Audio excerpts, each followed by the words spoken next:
Uma menina aterrorizada surgiu do nevoeiro, gritando que a sua mãe estava pendurada numa árvore, fazendo com que um comboio de carros de luxo pretos parasse imediatamente. Ela não sabia que tinha chamado a atenção de Ramon Ortega, um impiedoso senhor do crime. Mas, em vez de ir embora, ele levou os seus capangas para a floresta para cortar a mulher da árvore. Agora, os homens que torturaram esta família estão prestes a descobrir que a floresta tem um novo predador de topo. Se esta história o cativou, certifique-se de clicar no botão inscrever-se para não perder o que está por vir. Tenho outra história inesquecível a ser publicada amanhã. E já que está aqui, entre nos comentários e diga-me de onde está a assistir. Adoro ver a nossa comunidade de todo o mundo. Muito bem, vamos voltar à história. O nevoeiro baixou naquela manhã, rolando pela estrada da floresta como se tivesse uma intenção. Ele engoliu o asfalto em ondas cinzentas e espessas, abafando os sons e transformando os pinheiros imponentes em silhuetas escuras que pareciam estar a observar ou a dormir. O ar tinha gosto de terra úmida e musgo, frio o suficiente para arder nos pulmões. Nada se movia. Nada fazia barulho até que ela apareceu. A menina materializou-se da névoa como um fantasma tomando forma. O seu vestido rosa empoeirado estava rasgado e manchado de lama que parecia quase preta na luz fraca. Ela corria descalça pelo meio da estrada. Os seus braços balançavam freneticamente. A sua respiração saía em suspiros irregulares que rasgavam o seu peito. Ela não estava a correr. Ela não estava a brincar. Estava a correr pela sua vida. Os seus pés batiam contra o asfalto molhado, deixando marcas sangrentas que desapareciam na névoa atrás dela. O seu cabelo escuro caía em madeixas emaranhadas sobre o rosto e, quando tropeçou, segurou-se com as mãos trêmulas antes de se levantar novamente. O som ecoou como um tiro no silêncio. Ela correu até os ver. Dois carros de luxo pretos estavam parados em formação nas duas faixas, com os motores a funcionar em marcha lenta, com o ronco profundo de máquinas caras. Bloqueavam completamente a estrada, como se estivessem à espera de algo ou de alguém. O cromado brilhava através do nevoeiro. As janelas escurecidas não refletiam nada além de cinzento. Os veículos pareciam ter sido esculpidos a partir de sombras e aço. A menina não hesitou, não abrandou. Correu diretamente na direção deles, a sua voz rompendo o silêncio da manhã. Socorro! A palavra saiu da sua garganta, crua e desesperada. Por favor, alguém me ajude! A porta do carro da frente abriu-se. Um homem saiu com a graça despreocupada de alguém acostumado a controlar. Ele era alto, de ombros largos, vestido com um fato preto e uma camisa preta por baixo, sem gravata. O casaco do fato estava aberto, revelando tatuagens intricadas que cobriam o peito e subiam pelo pescoço em padrões ousados, símbolos e escritas que contavam histórias que a maioria das pessoas não gostaria de ler. Mais tinta decorava ambas as mãos, visível mesmo à distância. O cabelo escuro estava penteado para trás, o rosto composto e indecifrável. Ele parecia perigoso, como muitas vezes as coisas caras parecem. O seu nome era Ramon Ortega e, em certos círculos, esse nome tinha um peso que poderia esmagar ossos. Atrás dele, mais duas portas do carro abriram-se em silêncio sincronizado. Três homens emergiram, cada um vestindo fatos escuros com camisas brancas e gravatas, cada um movendo-se com a mesma precisão disciplinada. Eles espalharam-se naturalmente, as mãos repousando perto de armas escondidas, os olhos a examinar a árvore coberta de neblina, com a vigilância experiente de soldados. Estes não eram guarda-costas. Eram uma extensão da vontade de Ramon. A menina tropeçou em direção a Ramon, as pernas finalmente atraindo. Ela caiu de joelhos a 1 metro dos sapatos polidos dele. A lama espirrava pelo pavimento, as suas mãos estendiam-se na direção dele, os dedos curvados como garras. Penduraram a minha mãe numa árvore, ela soluçava, as palavras saindo entre suspiros. Por favor, tem de salvá-la, por favor. Ramon olhou para ela sem se mover. A sua expressão não mudou. Ele não se ajoelhou. Ele não estendeu a mão. Simplesmente a estudou com olhos escuros que nada deixavam escapar. A corda queimava, envolvendo os seus pulsos finos como pulseiras brutais. O modo como todo o seu corpo tremia de exaustão e terror, a sujidade debaixo das unhas por ter arranhado alguma coisa. Ou alguém. Um dos seus homens deu um passo à frente. Chefe! Ramon levantou uma mão. O silêncio instalou-se instantaneamente. Os soluços da menina preencheram o vazio. Apanadconhão, desesperados e quebrados. Por favor, sussurrou ela, com a voz a falhar. Ela ainda está lá. Deixaram-na pendurada. Por favor. Ramon inclinou ligeiramente a cabeça, ainda observando-a, calculando, lendo. A criança não estava histérica. Ela estava traumatizada. Havia uma diferença. Ele já tinha visto o suficiente de ambos para saber onde. A sua voz era calma, controlada, sem qualquer emoção. A menina levantou uma mão trêmula e apontou para a floresta, para uma parede de árvores que desaparecia na névoa tão densa que parecia sólida. Lá dentro, não muito longe, eu corri. Corri muito rápido. A voz dela quebrou completamente. Ela se curvou, pressionando a testa enlameada contra o pavimento frio. Raoni olhou para os seus homens. Nenhuma palavra foi dita. Nenhuma era necessária. Os motores desligaram-se um por um. As portas dos carros fecharam-se com cliques suaves e finais. Os três homens moveram-se em formação ao redor de Ramon sem que lhes fosse pedido. As mãos agora repousavam abertamente sobre as armas escondidas sob os casacos. Ramon olhou para a criança novamente. Levante-se. A menina levantou-se com dificuldade, balançando perigosamente. Ramon agarrou-lhe o cotovelo, não com delicadeza, mas também sem rudeza, e estabilizou-a. Ela olhou para ele com olhos arregalados e vermelhos, que demonstravam mais esperança do que qualquer criança deveria depositar num estranho, especialmente num estranho como ele. Tu conduzes, disse Ramon simplesmente. Nós seguimos. A menina acenou freneticamente com a cabeça, já virando-se para a floresta. Ela deu 3 passos antes que as suas pernas cedessem novamente. Desta vez, Ramon não esperou. Ele levantou-a sem esforço, colocando-a ao seu lado com um braço. Ela pesava quase nada. Segura-te, disse ele. Não é uma sugestão, é uma ordem. Ela envolveu os braços em torno do pescoço dele, enterrou o rosto no ombro dele. Ele sentiu as lágrimas dela encharcarem o seu casaco caro. Ele ignorou.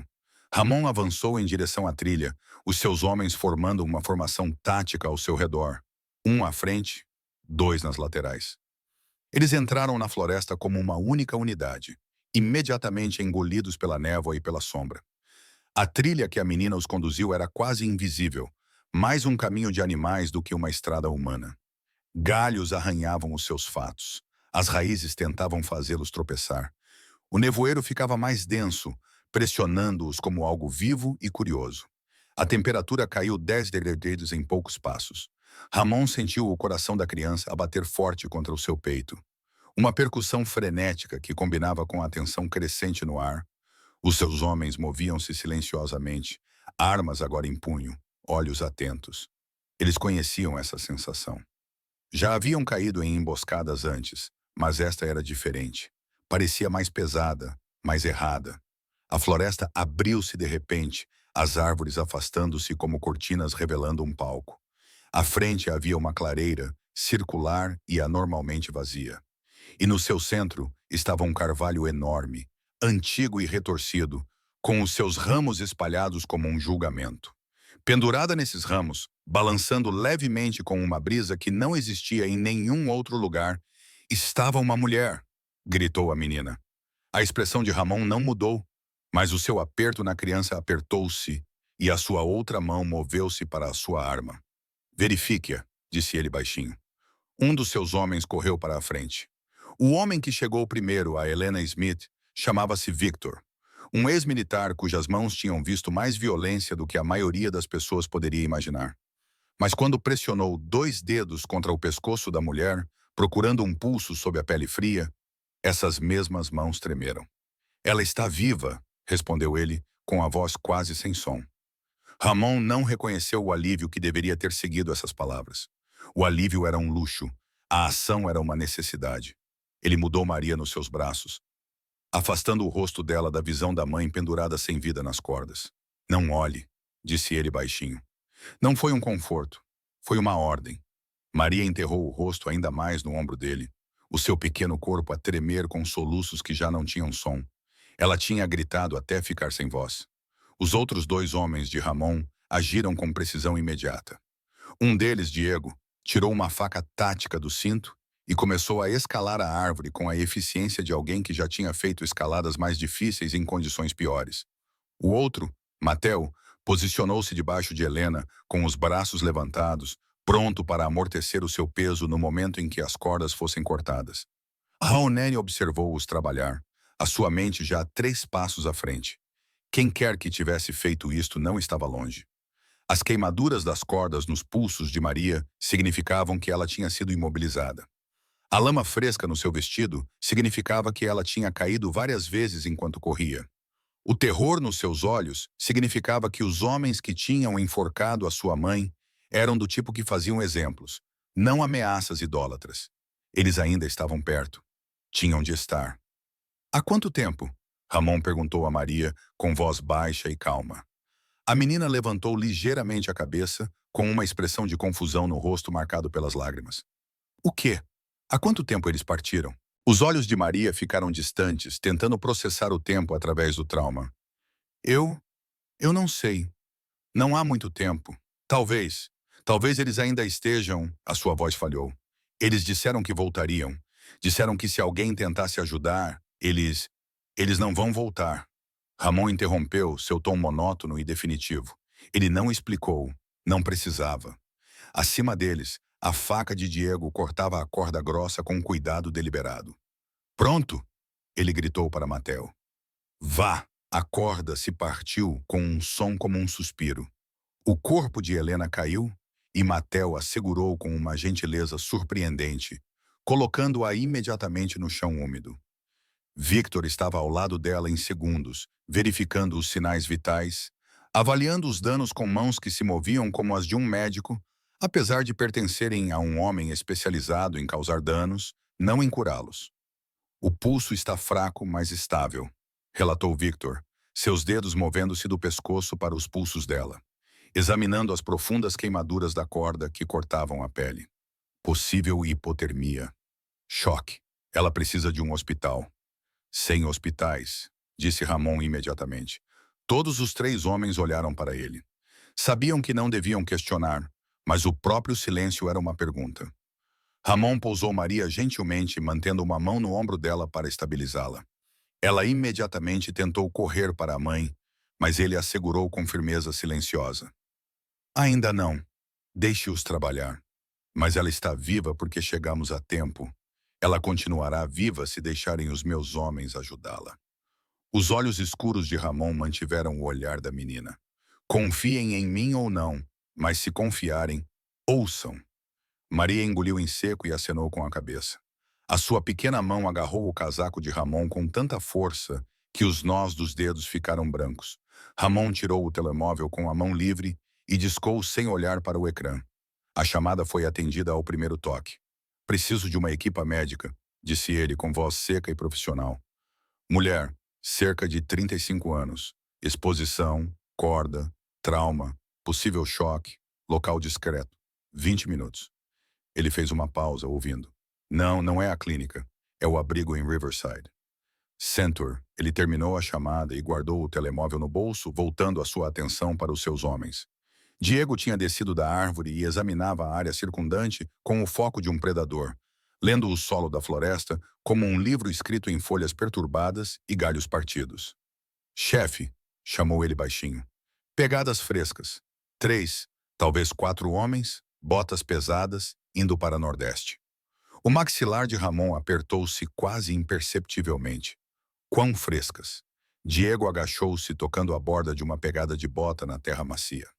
Minutos, eles ainda podiam estar a menos de 400 metros. O ar na clareira mudou. Todos os 3 homens sentiram a mudança da operação de resgate para algo mais frio, mais agudo, algo que conheciam melhor do que qualquer outra coisa. Ramon olhou para Maria. Sua mãe, qual é o nome dela? Helena, sussurrou Maria. Helena Smith.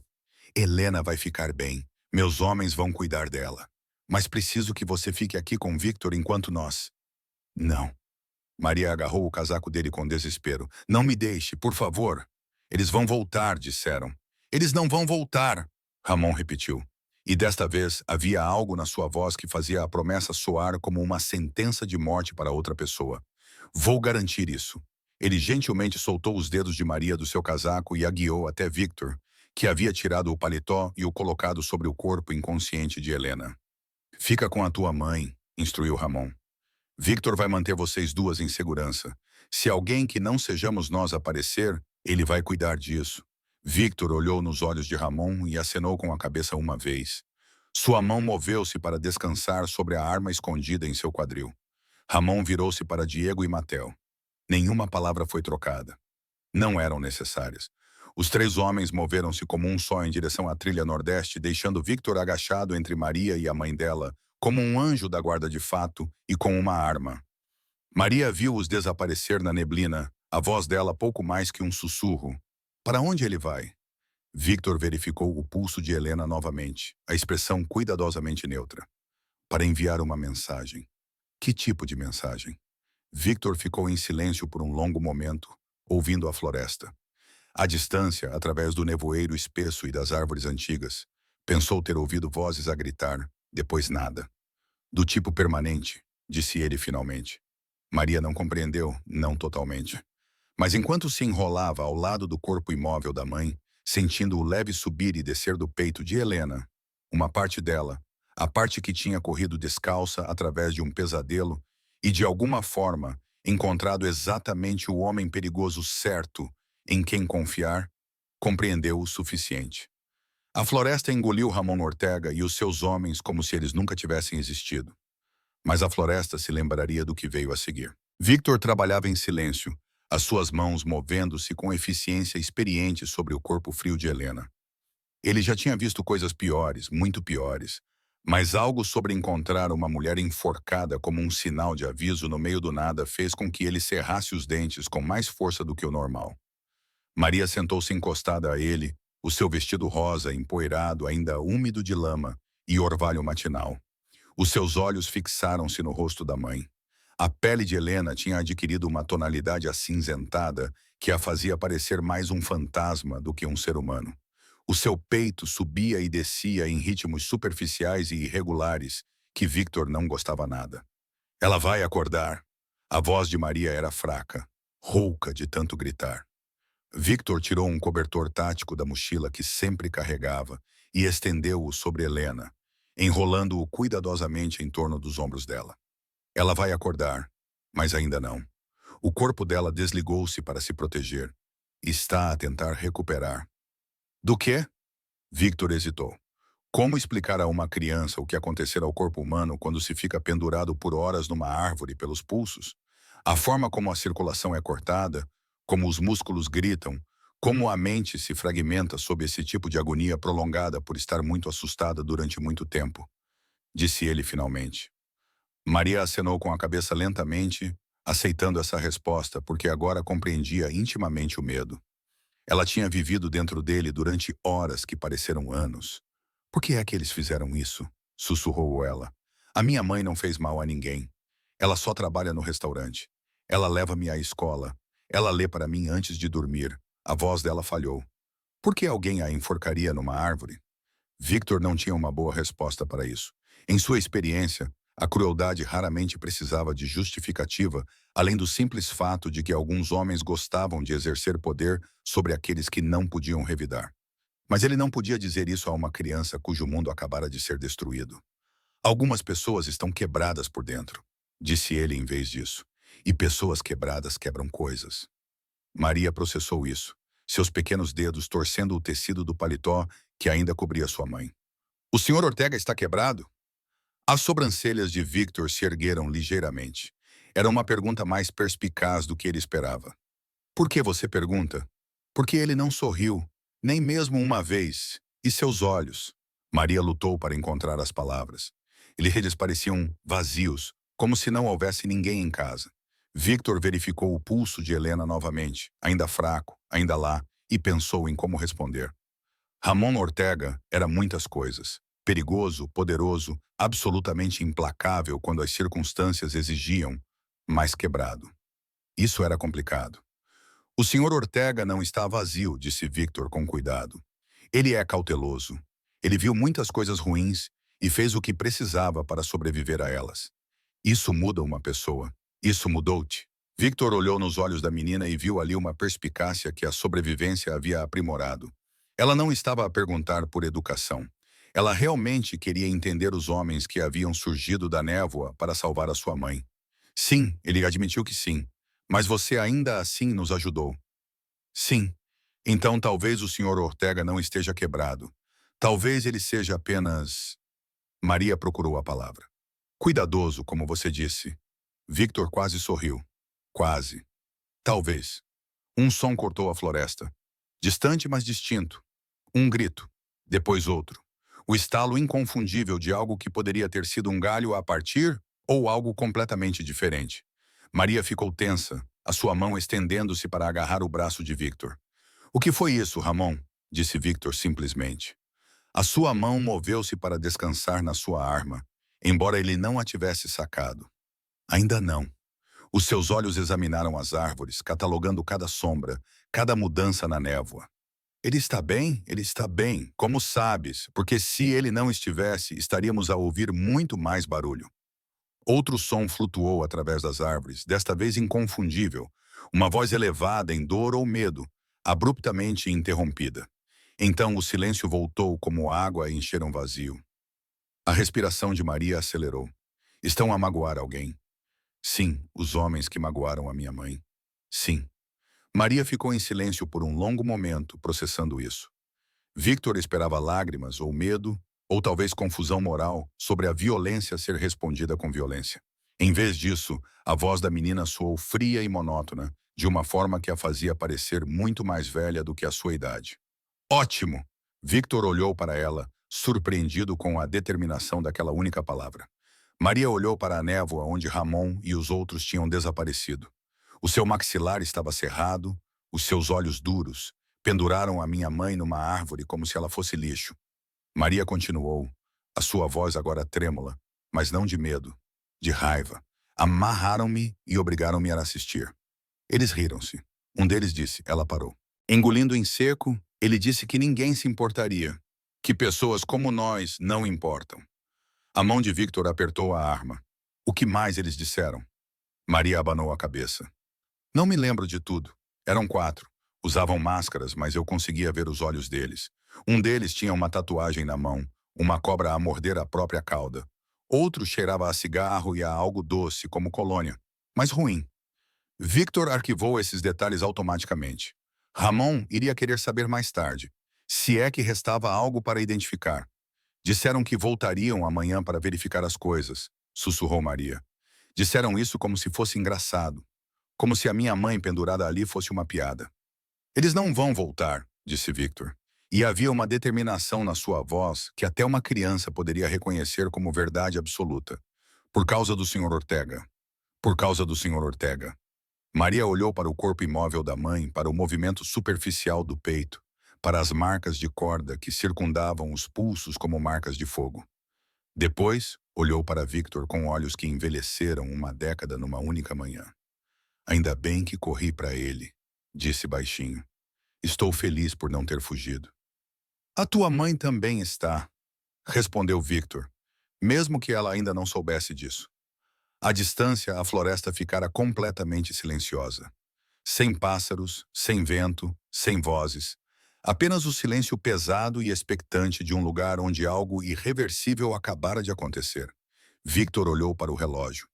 15 minutos desde que Ramon partira. A equipa médica chegaria em 5. Helena sobreviveria. Maria sobreviveria. E algures no nevoeiro, 4 homens estavam a aprender o preço da crueldade. O som de um motor cortou a floresta. Silêncio baixo, poderoso, deliberado. Victor ergueu a cabeça com a arma já meio fora do coldre, antes de reconhecer o ronronar distinto do Mercedes de Ramon a navegar pela trilha estreita. Fica abaixada, instruiu Maria, posicionando-se entre ela e o veículo que se aproximava. Mas foi Ramon quem emergiu primeiro da neblina, caminhando à frente do carro que rolava lentamente atrás dele. O seu fato preto estava impecável, exceto por algumas folhas presas nos ombros. A sua expressão permanecia tão indecifrável como sempre. Embora Victor, que trabalhava com ele há 7 anos, notasse a ligeira tensão no seu maxilar, a forma como os seus nós dos dedos estavam cerrados. Atrás dele, Diego conduzia enquanto Matheus se sentava no banco do passageiro. Os rostos de ambos os homens pareciam esculpidos em pedra. Os olhos de Ramon foram imediatamente para o corpo imóvel de Helena, depois para Maria e em seguida para Victor. Estado. Estável, mas crítico, relatou Victor. Pulsos a fortalecer, sem sinais de hemorragia interna, mas ela precisa de cuidados médicos adequados. Está a entrar em hipotermia. Ramon acenou com a cabeça uma vez, depois agachou-se ao lado de Maria.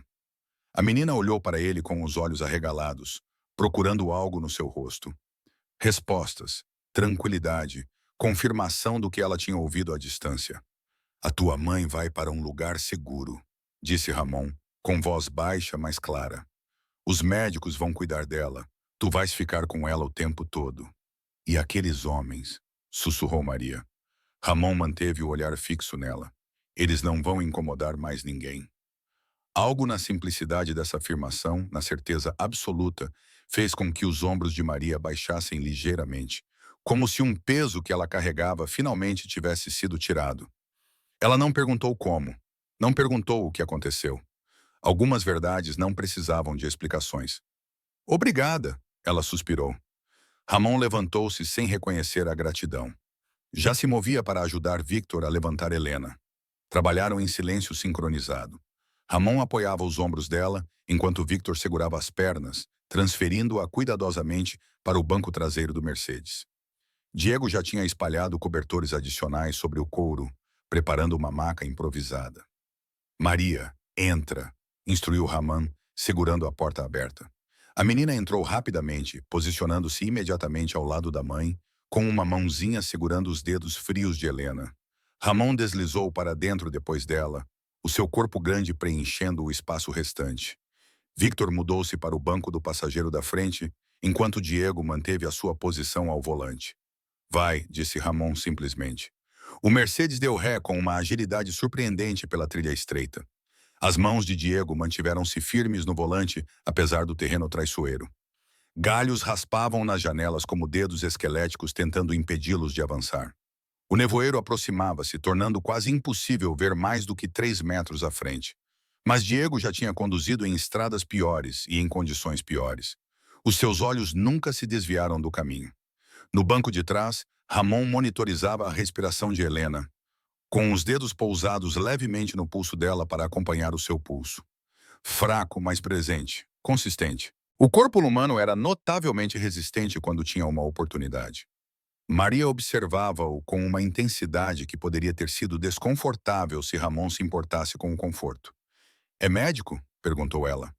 Não, mas sabe o que fazer. Já vi ferimentos suficientes para saber quando alguém vai sobreviver, e a minha mãe vai sobreviver. Os olhos escuros de Ramon encontraram os dela. Sim. A certeza nessa única palavra pareceu ancorar algo dentro de Maria. O seu aperto na mão da mãe afrouxou ligeiramente. O pânico que a impulsionava há horas finalmente começou a diminuir. O Mercedes saiu da trilha da floresta e entrou na estrada principal. A aceleração foi suave e imediata. O nevoeiro diminuiu à medida que deixavam a floresta para trás.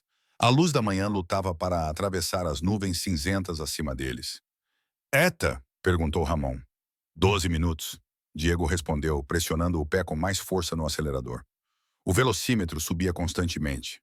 Victor pegou no telemóvel e começou a digitar rapidamente. Torres confirma que a equipa médica está em posição. Sala de cirurgia preparada, se necessário. Suprimento de sangue pronto. Ótimo. Maria virou a cabeça entre os homens, processando a eficiência da comunicação deles, a forma como se moviam como peças de uma única máquina. Para onde vamos? Disseste que não era para um hospital.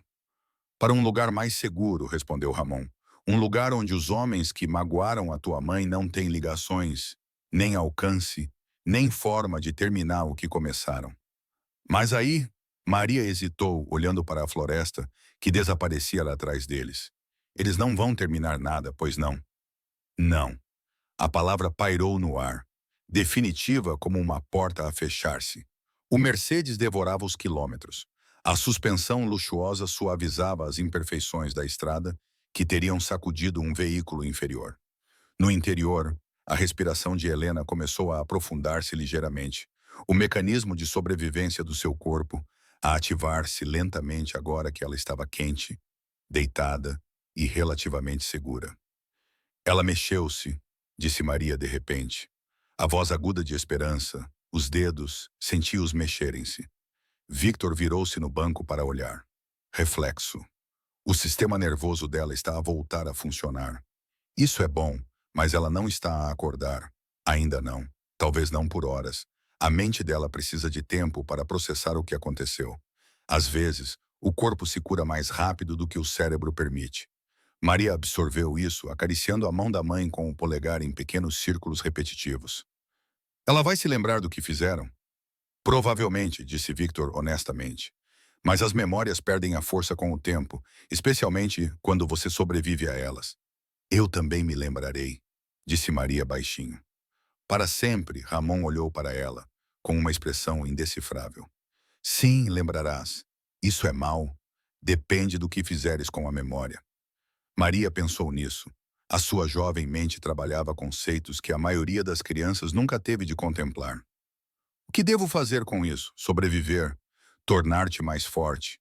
Certificar-te de que ninguém jamais terá esse tipo de poder sobre ti novamente? Não era conforto. Não era terapia. Era o pragmatismo frio de alguém que compreendia que o trauma podia destruir ou fortalecer. E a escolha, por mais injusta que fosse, cabia, em última instância, à sobrevivente. Chegamos, anunciou Diego, entrando numa estrada privada ladeada por árvores que conduzia a uma propriedade extensa, escondida por muros altos e portões de ferro que se abriram automaticamente quando se aproximaram. Uma equipa médica aguardava a entrada. 3 pessoas com batas cirúrgicas, uma maca pronta, sacos com equipamento na mão. O Mercedes parou suavemente. As portas abriram-se em sequência coordenada. E Helena Smith, ainda inconsciente, mas respirando de forma constante, foi transferida para mãos que sabiam exatamente como trazê-la de volta da beira do abismo. Maria começou a seguir a maca, mas a mão de Ramon no seu ombro deteve-a gentilmente. Deixe-os trabalhar primeiro. 5 minutos. Depois, pode ficar com ela o tempo que quiser. Maria acenou com a cabeça, vendo a sua mãe desaparecer por portas brancas imaculadas. Ela ainda estava viva. Ambas estavam, e isso era o suficiente. O esconderijo era um estudo em contradições. Luxo envolto em segurança. Elegância ocultando violência. Lustres de cristal pendiam acima dos monitores de vigilância. Pisos de mármore brilhavam sob prateleiras de armas escondidas atrás de painéis falsos. Era o tipo de lugar onde homens como Ramon Ortega conduziam negócios que nunca apareciam em livros contábeis ou documentos judiciais. Maria sentou-se numa poltrona de couro enorme no escritório, os pés enlameados balançando alguns centímetros acima do tapete persa. Alguém lhe trouxera chá quente, que ela não tocara, e um cobertor, que ela enrolara em si mesma como uma armadura. Pela porta aberta, ela podia ver a equipa médica movendo-se eficientemente ao redor de sua mãe na sala adjacente. Ramon estava de pé junto à janela, com o telefone colado ao ouvido, a voz baixa e controlada. Victor desaparecera em algum lugar nas profundezas da casa. Diego e Matel permaneceram do lado de fora, montando guarda como sentinelas silenciosas. Sim, disse Ramon ao telefone. Discrição total, sem relatórios policiais, sem registros. Uma pausa. Porque eu disse, ele terminou a chamada e guardou o aparelho no bolso, voltando a sua atenção para Maria. A menina olhou para ele com olhos que tinham visto demais. Compreendia muito pouco, mas confiava completamente. A tua mãe está estável, disse Ramon. Os médicos estão a fechar as lacerações nos pulsos dela. Ela ficará com cicatrizes, mas vai sarar. Maria acenou com a cabeça lentamente. Posso vê-la? Em breve eles terminam. A porta se abriu bruscamente. Victor entrou com determinação, sua expressão mais sombria do que o normal. Ele carregava um tablet em uma das mãos e o estendeu para Ramon sem preâmbulos. Temos um problema. Ramon pegou o dispositivo, seus olhos examinando o que quer que estivesse sendo exibido ali. Seu maxilar se contraiu quase imperceptivelmente, o único sinal externo do que quer que ele estivesse processando. Mostre-me. Victor tocou a tela e Maria observou o rosto de Ramon, enquanto ele absorvia informações que ela não podia ver. A temperatura na sala pareceu cair vários graus. Quando? Ramon perguntou. Enquanto estávamos a caminho, Diego os encontrou na clareira depois que partimos. Pegadas frescas. Ele fotografou tudo antes da equipa médica chegar. Ramon devolveu o tablet, sua mente já trabalhando nas implicações e respostas. Ele olhou para Maria, depois voltou a olhar para Victor. Leve-a para a mãe dela. Fique com os dois, chefe. Agora, Victor entendeu o que significava a dispensa. Proteção, não desrespeito. Ele estendeu a mão para Maria. Venha, sua mãe está a pedir por você. O rosto de Maria se iluminou. Ela está acordada por pouco, mas quer ver-te. A menina levantou-se rapidamente da cadeira e pegou na mão de Victor, lançando um olhar para trás para Ramon antes de desaparecer pela porta. Ramon esperou até ouvir a porta do quarto de Helena fechar antes de falar. Diego, chamou sem levantar a voz. O homem apareceu na porta em segundos, como se estivesse à espera da chamada, o que era verdade. Senhor, mostre-me tudo. Diego pegou no seu próprio telemóvel e percorreu uma série de fotografias com precisão metódica. Voltei depois de colocarmos Helena no carro. Queria documentar a cena, caso precisássemos de provas mais tarde. Ele estendeu o telemóvel. Ramon pegou-o, estreitando os olhos enquanto estudava as imagens. A clareira parecia diferente nas fotografias, menos etérea, mais clínica. O enorme carvalho dominava o enquadramento, com cordas ainda penduradas nos seus ramos como membros decepados. Mas era o chão que contava a verdadeira história. Pegadas de botas, dezenas delas. Algumas antigas, pisadas na lama pelo ataque inicial, mas outras recentes, profundas, cortando a clareira num caminho que se afastava da árvore. Estas não estavam aqui quando chegamos, disse Ramon. Não era uma pergunta. Não, senhor, tenho a certeza. Verifiquei o perímetro quando entramos. Estas pegadas foram feitas depois de termos saído. Alguém voltou. Ramon passou para a imagem seguinte. Uma foto mais próxima do príncipe com a faca tática de Diego colocada ao lado para dar uma ideia da escala. Botas grandes, sola pesada, solas militares, do tipo usado por homens que esperavam problemas e se vestiam de acordo. 4 padrões diferentes, continuou Diego. 4 homens diferentes. Eles se aproximaram do Nordeste na mesma direção em que os atacantes originais fugiram. Pararam na árvore, provavelmente descobriram a corda cortada e então se espalharam, procurando. Sim, senhor. A minha suposição é que estavam à procura dos corpos dos seus amigos. Quando não os encontraram, reagruparam-se aqui. Diego passou novamente mostrando um conjunto de pegadas perto do tronco maciço do carvalho. Ficaram aqui durante vários minutos. Pode ver onde o chão está mais remexido, como se estivessem a discutir. Ramon estudou a imagem, a sua mente tática a reconstruir a cena. 4 homens a regressar para encontrar os seus companheiros desaparecidos. Sem sangue, sem corpos, apenas uma clareira vazia e uma corda cortada. Eles teriam perguntas, e homens com perguntas muitas vezes tomavam decisões perigosas. Eles seguiram o nosso rastro, disse Ramon baixinho. Diego acenou com a cabeça, sombrio. Seguiram-nos até a estrada principal. Encontrei Prince perto de onde estacionamos os carros. Eles teriam visto as marcas dos pneus, a direção que tomamos. Eles seguiram-nos mais? Não se sabe. Perdi o rastro no asfalto. Mas, senhor, Diego hesitou, o que era incomum para ele. Eles sabem que alguém interferiu. Sabem que a operação foi comprometida e estão à procura de quem quer que tenha feito isso. Ramon devolveu o telefone com uma expressão fria como gelo. Quantos deixamos na floresta? 3 confirmados. O quarto escapou durante o confronto inicial. Fugiu a correr antes que pudéssemos prendê-lo. Descrição. Constituição média. Vestia um casaco vermelho. Move-se rapidamente. Matel atingiu-o com um tiro, mas ele conseguiu chegar a um veículo que não sabíamos que estava lá. Pelo som, parecia uma moto todo o terreno. Ramon ficou em silêncio por um longo momento, processando variáveis e calculando riscos. 4 homens a regressar à clareira significava que o grupo original era maior do que eles esperavam.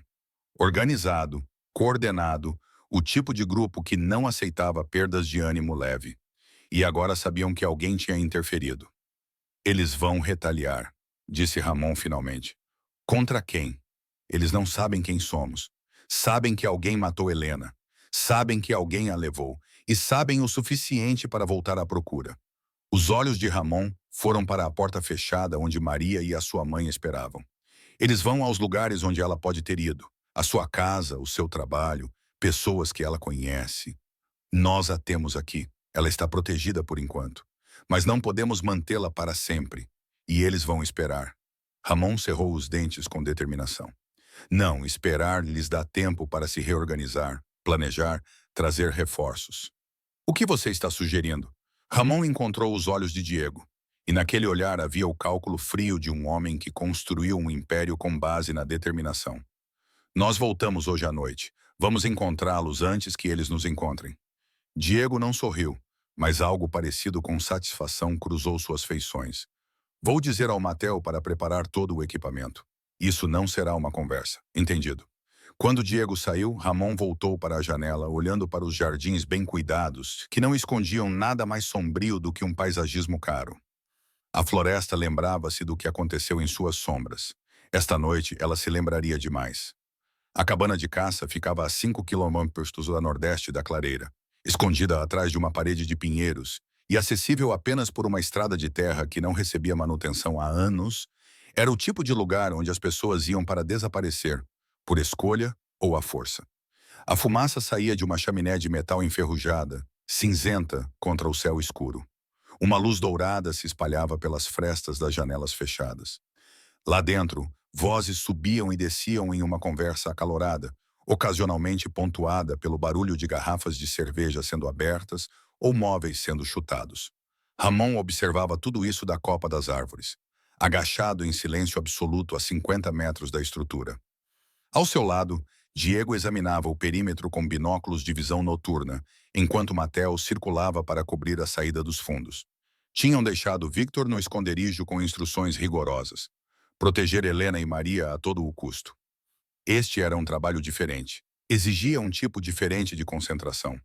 4 alvos confirmados. Diego sussurrou, a sua respiração mal visível no ar frio da noite. Todos armados. 2 espingardas visíveis, provavelmente mais que não conseguimos ver. Estão agitados, muito movimento, muitos gritos. Ramon observava a cabana com paciência predatória. A estrutura era antiga, mas sólida, com troncos grossos, janelas mínimas, uma entrada principal e uma saída traseira. Defensável se soubesse o que estava para acontecer, uma armadilha se não soubesse. Estão assustados, observou Ramon em silêncio. Boa razão para estarem. Voltaram e descobriram que os seus amigos tinham desaparecido. Não apenas desaparecido, mas evaporado. Sem rastros de sangue, sem corpos, sem provas. Isso é pior do que encontrar cadáveres. Pelo menos os cadáveres dão respostas. Através das frestas nas persianas, Ramon podia ver sombras a mover-se, homens a andar de um lado para o outro, gesticulando enfaticamente. Uma sombra era maior do que as outras, dominando o espaço com uma linguagem corporal agressiva. O líder, provavelmente aquele que tomava as decisões. Podíamos queimá-los, sugeriu Diego. Uma cabana velha como aquela pegaria fogo rapidamente. Muito barulhento, muito visível. O fumo chamaria a atenção. Os olhos de Ramon nunca saíram da estrutura. Entramos, controlamos a situação. Fazemos com que eles entendam o que acontece quando se pendura mulheres inocentes em árvores. Diego baixou os binóculos. Queres os vivos? Quero que respondam as perguntas primeiro e depois. Ramon não respondeu. Não precisava. A voz de Matel crepitou baixinho no auricular do rádio. Em posição. Porta traseira segura. Nenhuma atividade deste lado. Raoni tocou no seu próprio auricular. Aguardem o meu sinal. Ninguém sai. Entendido. Ramon verificou a sua arma, uma pistola preta mate que já tinha sido usada tantas vezes, que parecia uma extensão da sua mão. Diego fez o mesmo. Os seus movimentos eram automáticos e eficientes. Já tinham feito isto antes, não muitas vezes, porque Ramon preferia construir impérios em vez de destruir pequenas operações. Mas, às vezes, era preciso dar o exemplo. Às vezes, a floresta exigia sangue. A contagem de 3, disse Ramon. Eles moveram-se como fumo entre as árvores, encurtando a distância em segundos. A abordagem de Ramon era direta, sem discrição, sem sutileza. Ele caminhou até a porta da frente e a abriu com um pontapé com força suficiente para arrancar metade das dobradiças velhas da moldura. A porta bateu para dentro. 4 homens dentro da casa saltaram, com as mãos a alcançar armas que agora não teriam importância. Ramon atravessou a soleira, com a pistola levantada e firme. Diego seguiu um passo atrás, cobrindo o lado direito da sala, enquanto Ramon cobria o lado esquerdo. Não, disse Ramon calmamente. A palavra tinha mais peso do que um grito. Todos os 4 homens congelaram, com as mãos pairando perto de espingardas encostadas nas paredes ou pistolas enfiadas nos cintos. Eram homens rudes, com rostos marcados por cicatrizes e expressões endurecidas, do tipo que passara a vida operando em espaços onde a lei não chegava. Mas reconheceram a morte quando ela entrou pela porta. O homem mais corpulento, o líder, estava perto de uma mesa de madeira surrada, coberta de garrafas de cerveja e o que parecia ser um mapa. Ele tinha talvez 40 anos, uma barba espessa e uma tatuagem de cobra a morder a própria cauda na mão esquerda. A mesma tatuagem que Maria tinha descrito. E os seus olhos arregalaram-se ao reconhecê-lo. Não especificamente Rahman, mas o tipo de homem que ele representava. Profissional, calmo, absolutamente certo. "Quem diabos é você?" perguntou o líder, embora a sua voz transmitisse menos convicção do que as suas palavras sugeriam. "O homem que tirou Helena Smith da sua árvore", respondeu Ramon calmamente. A temperatura na cabana baixou. Os 4 homens trocaram olhares, o medo misturado com confusão e com o início da compreensão. "Isso não era da sua conta", disse o líder, com a mão a aproximar-se lentamente da pistola na cintura. A arma de Diego moveu-se ligeiramente. O movimento foi minúsculo, mas impossível de ignorar. A mão do homem parou. "Você pendurou uma mulher numa árvore e deixou o filho dela a assistir", continuou Ramon, com a voz ainda calma, ainda controlada. "Você tornou isso assunto de todos. Ela tinha uma dívida. Para quem?" O queixo do líder se moveu silenciosamente.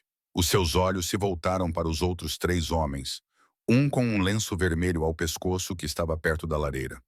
Um mais jovem, com uma cicatriz mal curada na bochecha, sentado à mesa, e um mais velho, com barba grisalha, encostado na parede oposta. Nenhum deles parecia ansioso para falar. "Eu fiz uma pergunta", disse Ramon, e agora havia algo na sua voz que fazia a cabana parecer menor. "Para quem?" "Castellano", cuspiu finalmente o líder. "Victor Castellano. Ela trabalhava no clube dele e roubava da caixa registradora. $3.000 em 6 meses. Ramon processou isso. Victor Castellano era um operador de nível médio, dirigia esquemas de proteção e jogos ilegais na zona leste do território. Pequeno, mas cruel, do tipo que compensava a falta de poder com brutalidade excessiva. E Castellano enviou-te para servir de exemplo. Ele enviou-nos para enviar uma mensagem. Não se rouba da família." "A família", repetiu Ramon, e algo parecido com diversão tocou as suas feições. "Victor Castellano não representa nenhuma família que eu reconheça. Ele é um parasita que se alimenta de pessoas que não podem revidar."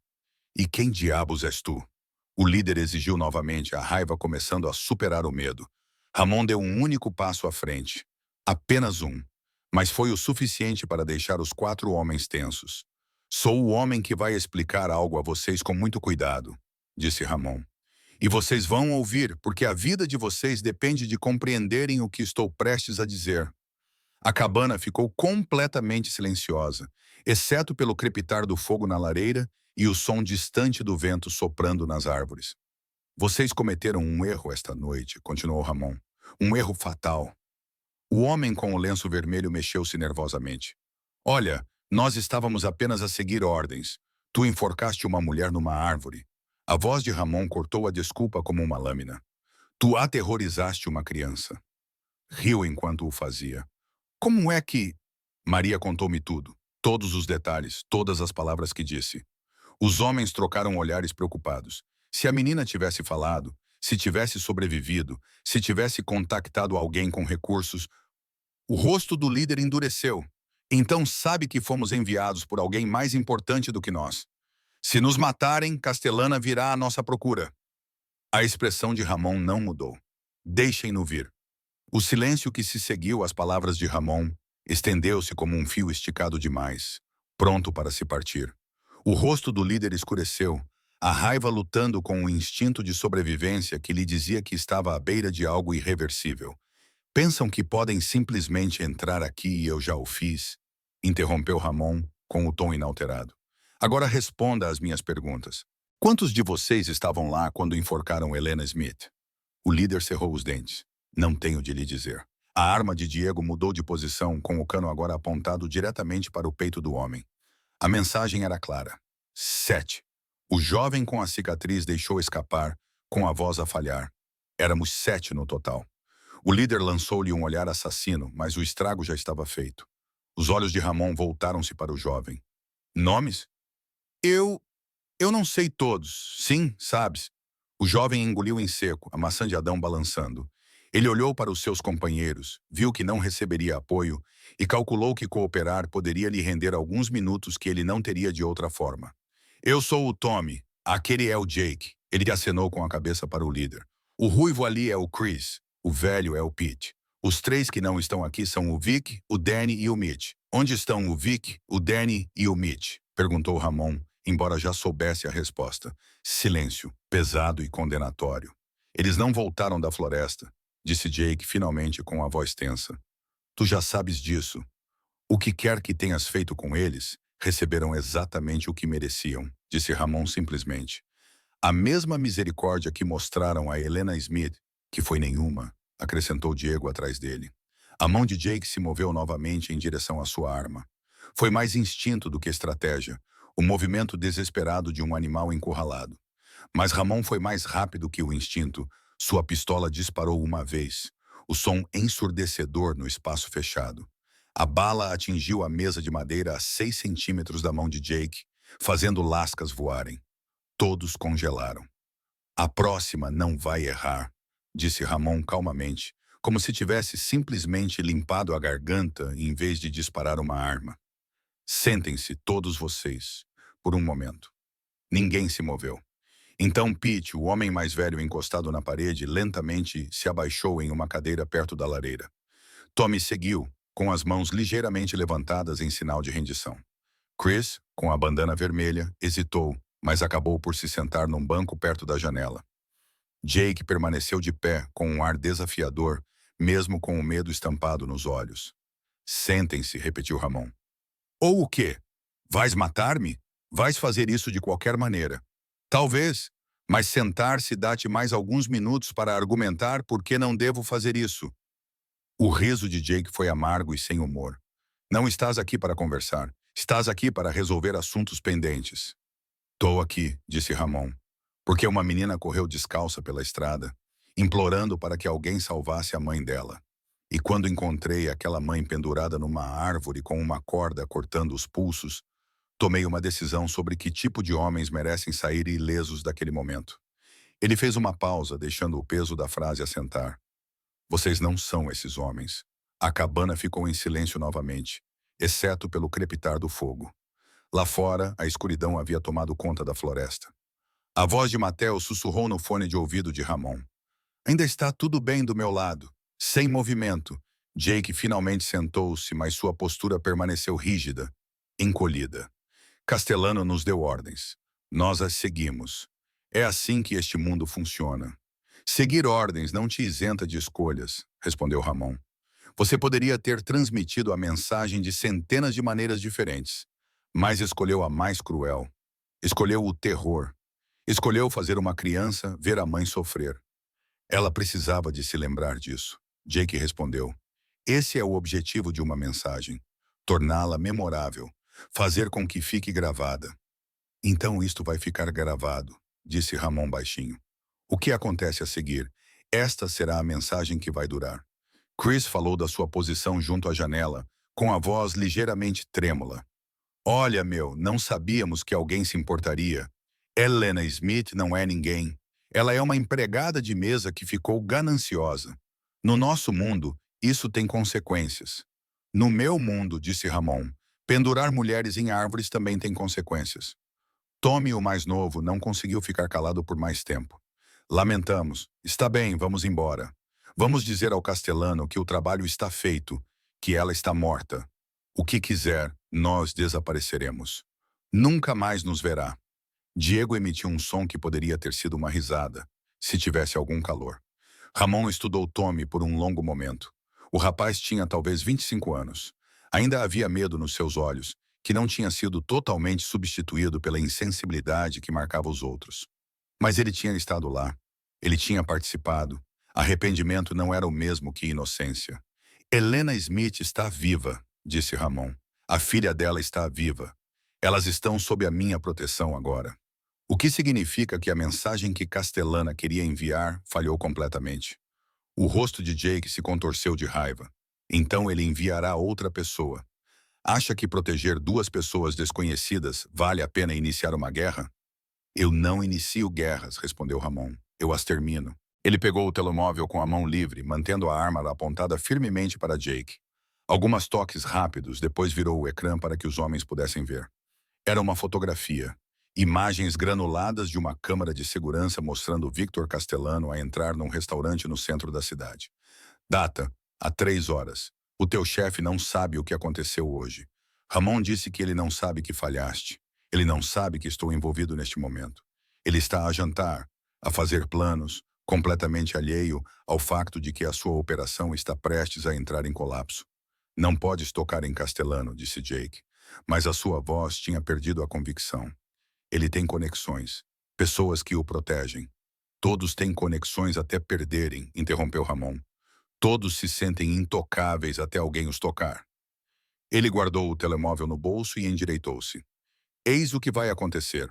Vou dar-te uma escolha, o que é mais do que deste a Helena Smith.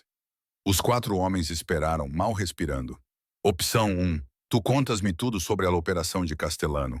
Onde ele opera, com quem trabalha, onde guarda o dinheiro, quem o protege.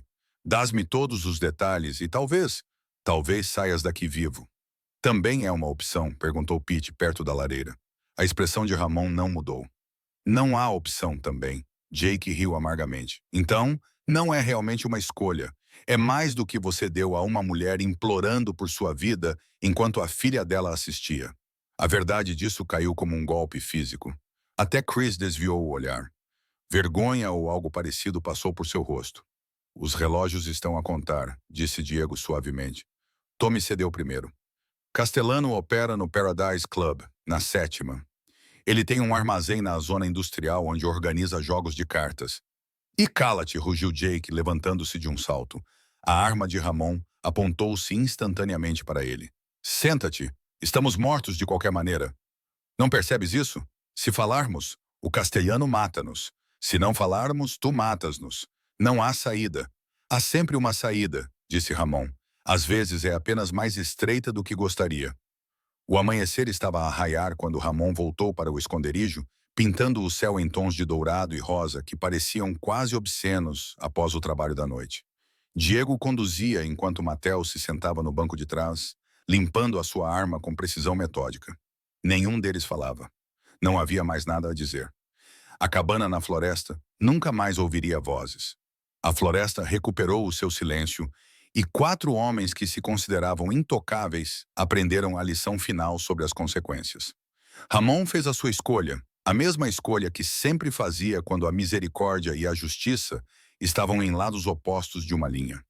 Algumas linhas não deviam ser ultrapassadas. Victor encontrou-os à porta, com uma expressão neutra, mas com os olhos a fazer perguntas que a sua boca não ousava fazer na frente dos outros. Ramon acenou levemente com a cabeça, o suficiente para comunicar que tudo o que era necessário tinha sido resolvido. Nada mais. Situação? Ramon perguntou baixinho. Helena está acordada, lúcida, perguntando pela filha. Victor fez uma pausa e perguntou por você. Ramon tirou o paletó, notando a sujeira nas mangas, um pequeno rasgo perto do ombro. Ele o entregou a Diego, que desapareceu para descartá-lo adequadamente. Algumas evidências não precisavam existir. Maria, adormecida na cadeira ao lado da cama da mãe, não saía dali. Não saiu desde que você partiu.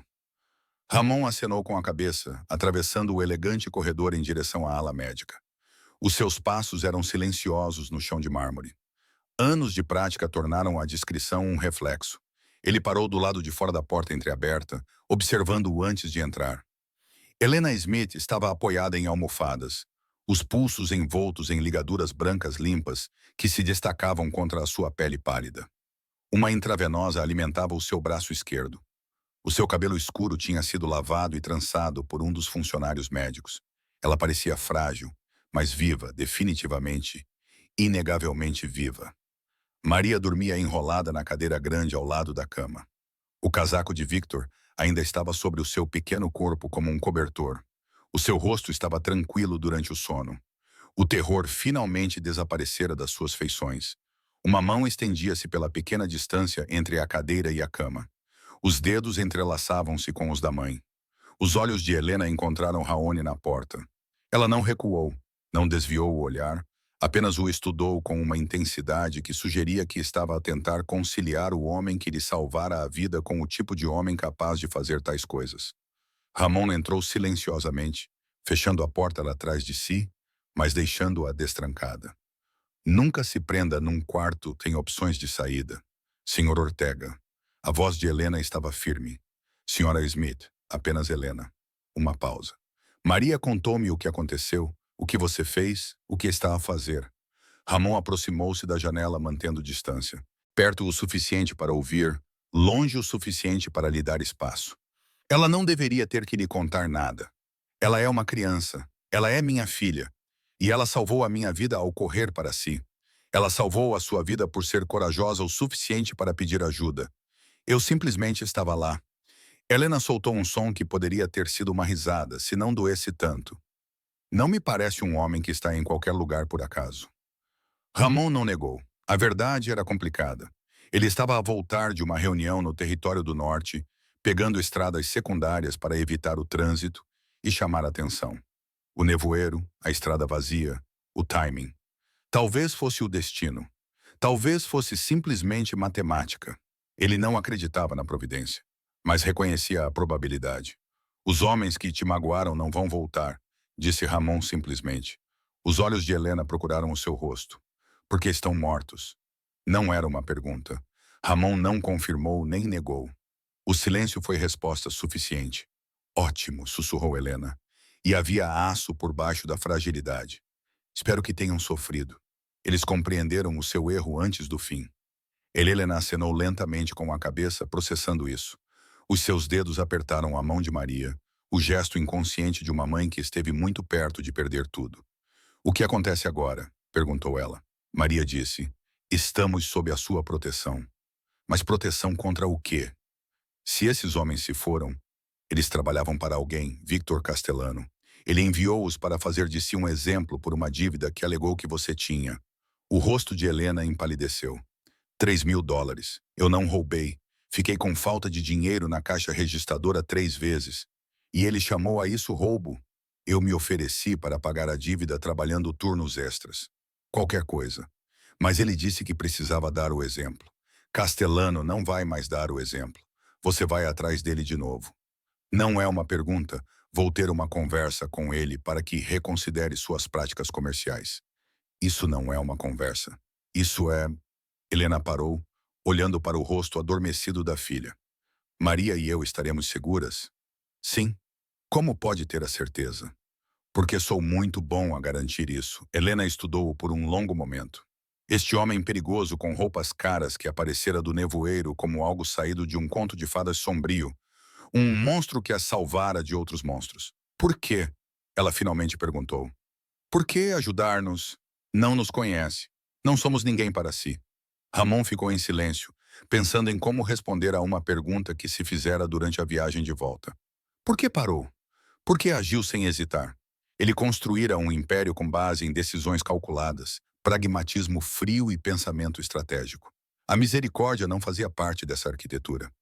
Mas então ele viu o rosto de Maria. O terror, a esperança, a fé desesperada de que alguém, qualquer pessoa, se importasse o suficiente para agir. A minha irmã tinha 8 anos quando morreu, disse Ramon baixinho. As palavras surpreenderam-no tanto quanto a Helena. Ele raramente falava de Sofia, nunca a estranhos. Alguém ouviu-a e ninguém os impediu porque ninguém achava que uma pobre menina vinda do nada fosse importante o suficiente para arriscar alguma coisa. A expressão de Helena mudou, a compreensão florescendo nos seus olhos.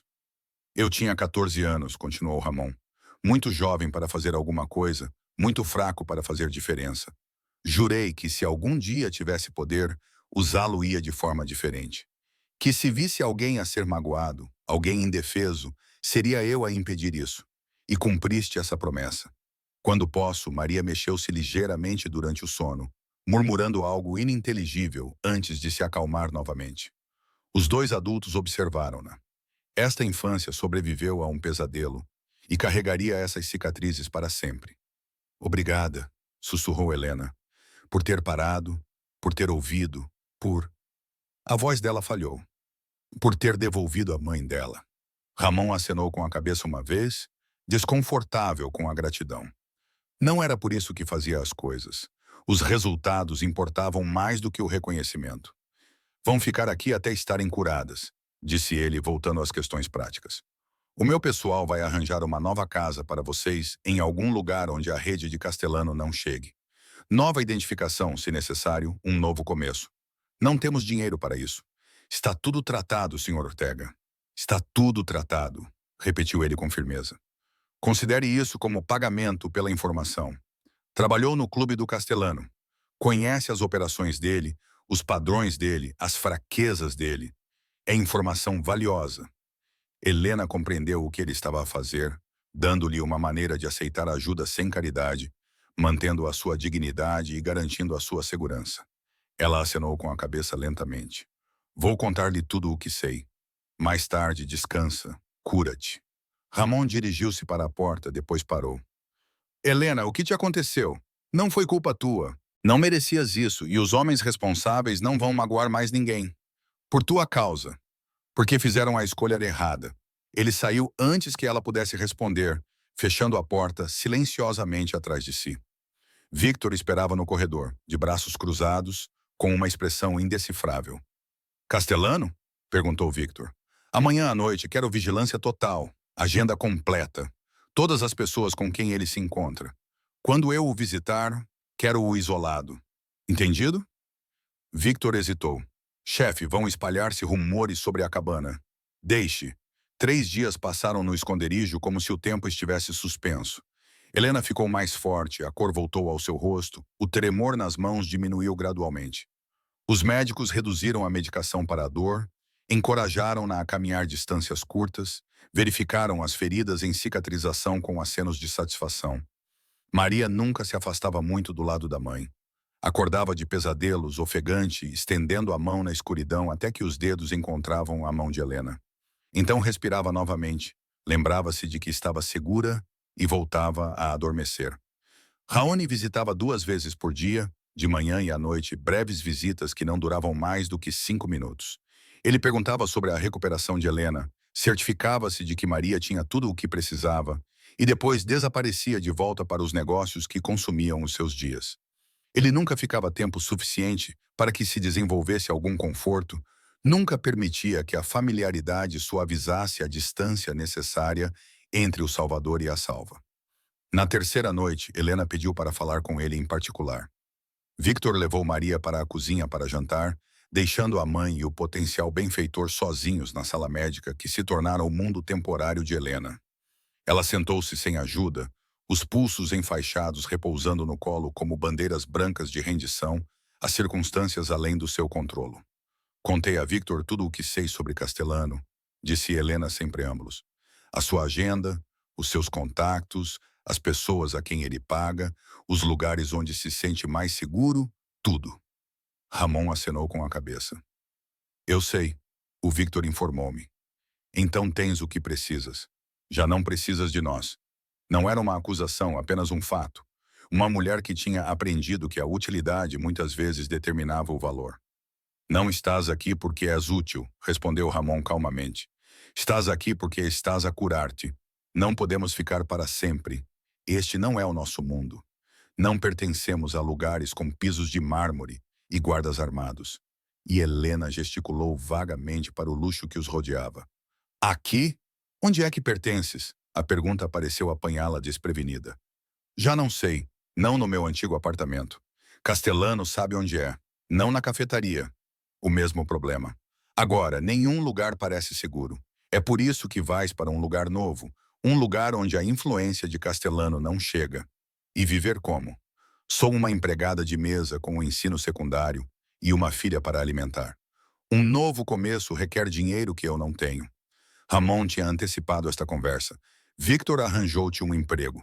Um cargo de gestão num restaurante. Um bom salário, benefícios. Fica lá 3 horas a norte, uma cidade pequena. Tranquila. A matrícula da Maria na escola está tratada. O primeiro e o último mês de renda do apartamento estão pagos. Helena olhou para ele. Por que farias isso? Porque deixar-te sobreviver apenas para lutar não é realmente salvar-te. Mas somos estranhos. Não nos deves nada. Não penso em termos de dívida, interrompeu Ramon. Penso em termos de conclusão. Comecei algo quando te tirei daquela árvore. É assim que termina. Os olhos de Helena brilharam, mas nenhuma lágrima caiu. Ela chorou o suficiente para uma vida inteira nos últimos dias. E o castelano? Se ele descobrir que estamos vivos, se ele descobrir que estiveste envolvido, não vai descobrir nada. A certeza na voz de Ramon fez Helena parar. Vais mesmo. Vou ter uma conversa com ele sobre reconsiderar as suas prioridades.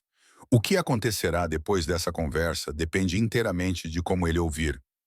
Maria perguntou-me se eras um homem bom ou mau. A voz de Helena era suave, contemplativa. Eu não sabia como responder.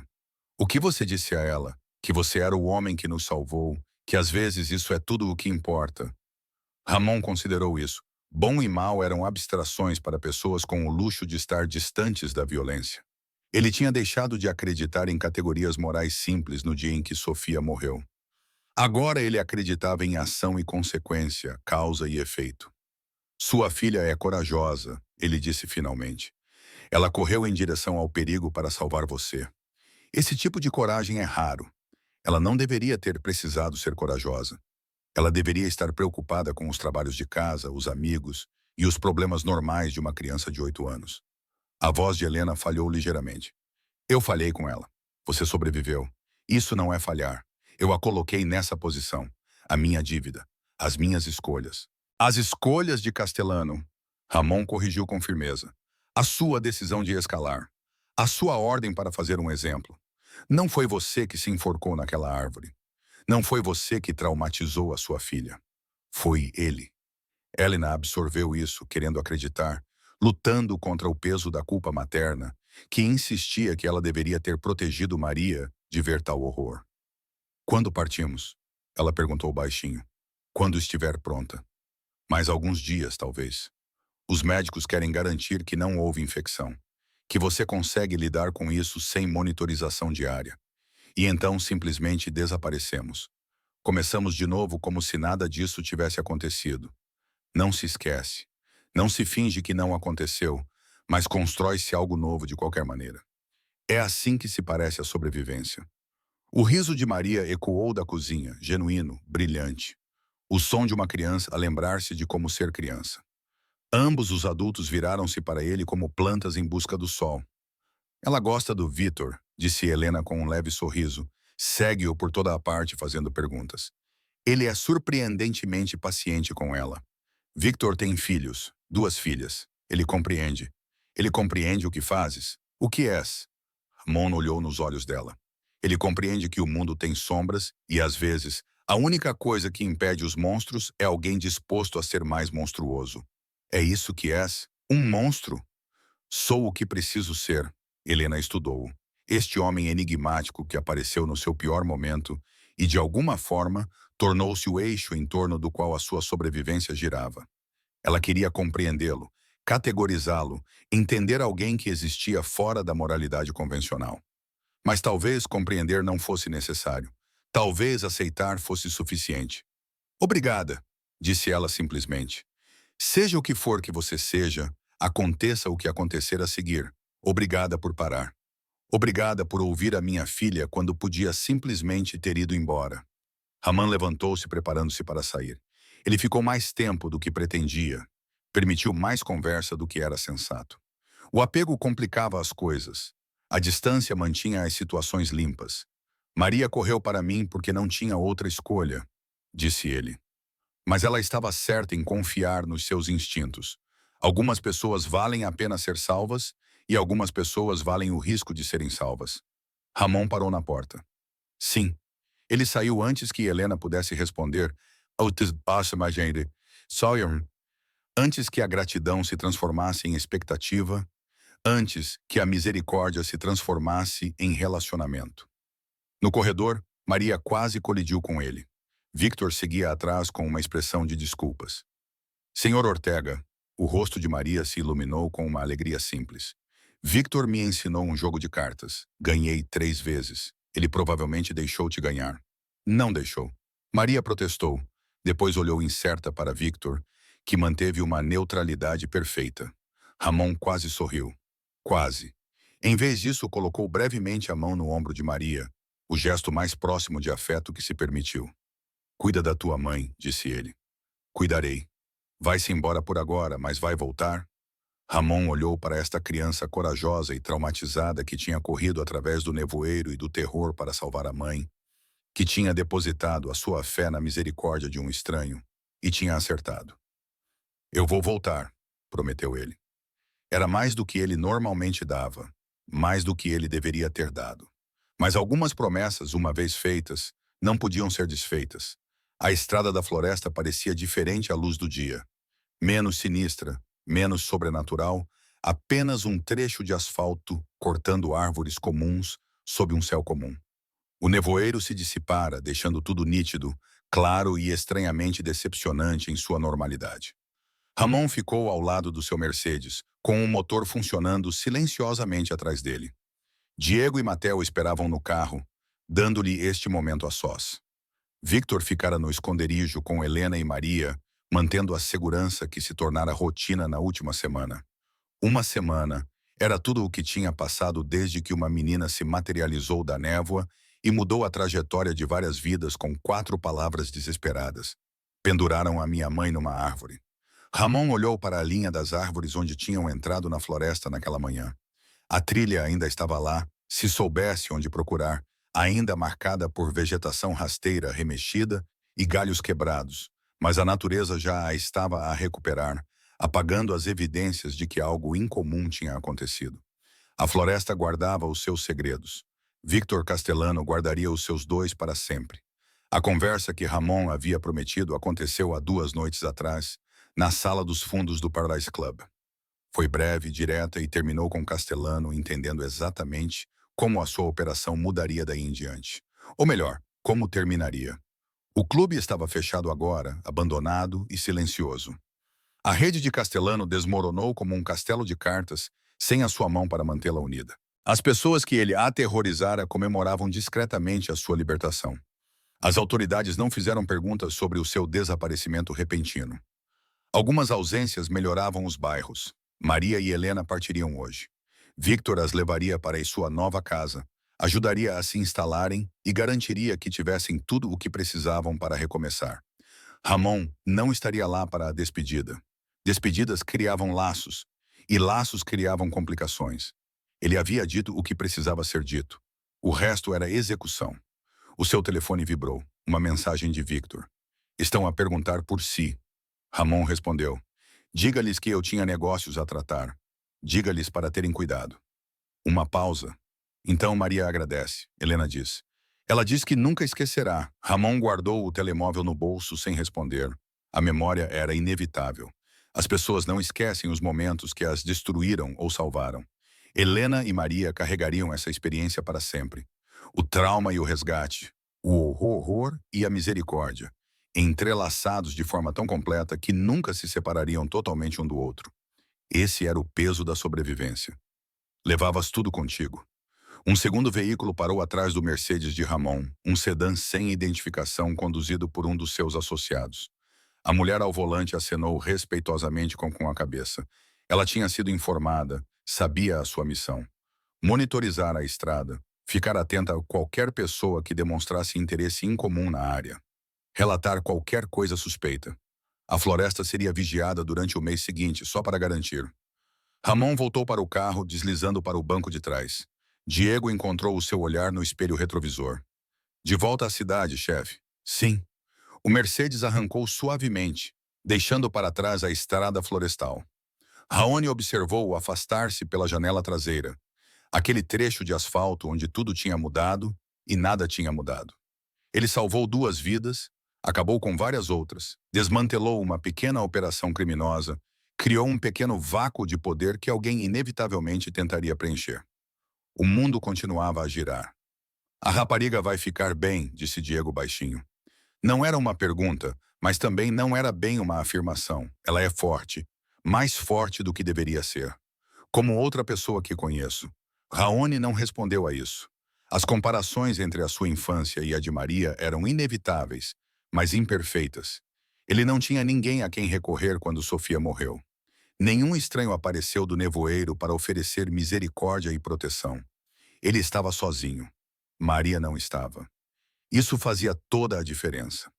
A cidade apareceu no horizonte. Aço, vidro e mil complicações à espera da atenção de Ramon. Os negócios não paravam por atos de misericórdia. Os impérios exigiam manutenção constante.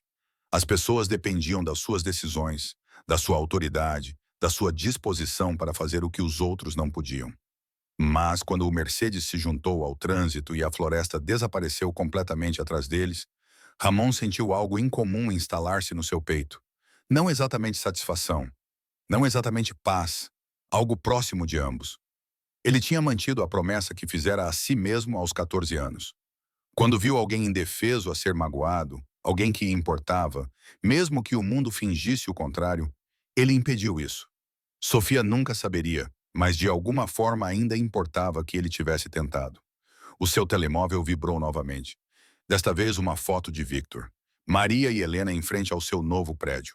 Maria sorrindo amplamente, enquanto Helena sorria com esperança hesitante. A menina segurava um pedaço de papel com letras grandes e cuidadosas. Obrigada, Sr. Ortiga. Ramon ficou a olhar para a imagem por um longo momento, depois guardou-a no telemóvel e desligou o aparelho. Alguns momentos não precisavam de respostas. Eles só precisavam de existir. Diego, disse Ramon baixinho. Sim, chefe. Se alguém perguntar o que aconteceu naquela estrada na floresta, nada aconteceu. Nunca estivemos lá. Ótimo.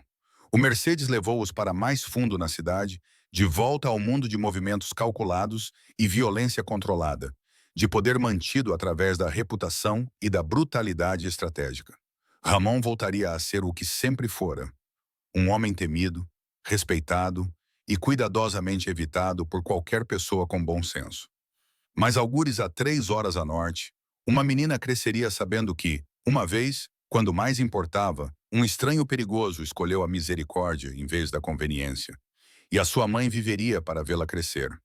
Isso era suficiente. A estrada florestal atrás deles estava vazia agora, à espera do próximo viajante, da próxima história. O carvalho permanecia, com os seus ramos espalhados, marcas de corda ainda visíveis se olhasse com atenção. Mas o horror tinha desaparecido. A crueldade tinha sido respondida. O equilíbrio, por mais imperfeito que fosse, tinha sido restaurado. A estrada lembrava-se de tudo. Sempre se lembraria. Mas a memória sem consequências era apenas história. E a história, Raman sabia, pertencia a quem sobrevivesse o tempo suficiente para a escrever. Helena e Maria Smith tinham sobrevivido. Essa era a única história que importava. Obrigado por acompanhar esta história até o momento final. Você é a razão pela qual estas histórias ganham vida. Se estiver pronto para outra viagem emocionante, basta tocar no próximo vídeo no seu ecrã. E antes de ir, deixe um comentário rápido e avalie esta história de 1 a 10. Estou ansioso para ver as suas opiniões e interagir com você.